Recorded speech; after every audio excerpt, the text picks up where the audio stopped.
Hi, welcome to O2 Life Quick Tips. My name is David. Today, going to take a quick look at handstand.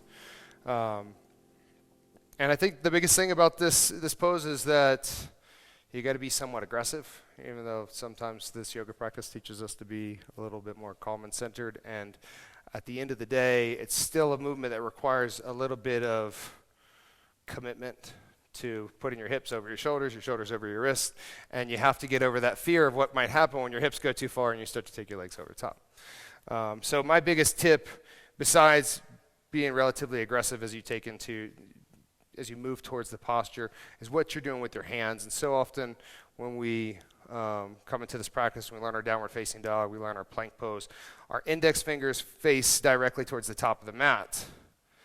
And that allows us to kind of get a nice even pressure down into the ground.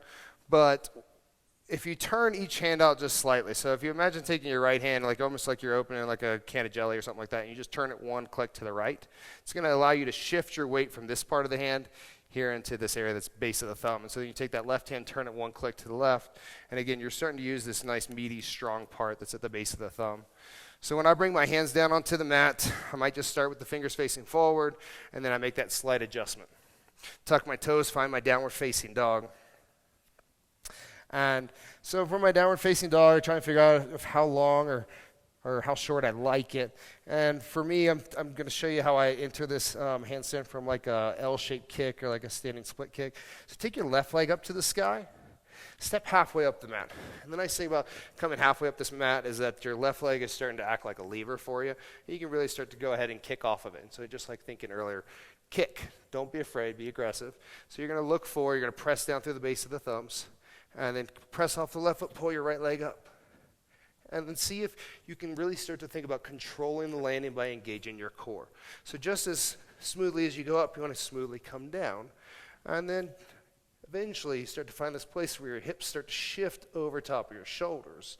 Your fingertips act like your brakes. You can start to draw your inner thighs together. And then maybe get a moment to fly, a moment to float. And again, be a little bit less attached to the final product and a little bit more just committed to being aggressive, taking that kick, feeling what flight might feel like, feeling what falling might feel like, and just enjoy the process. Namaste.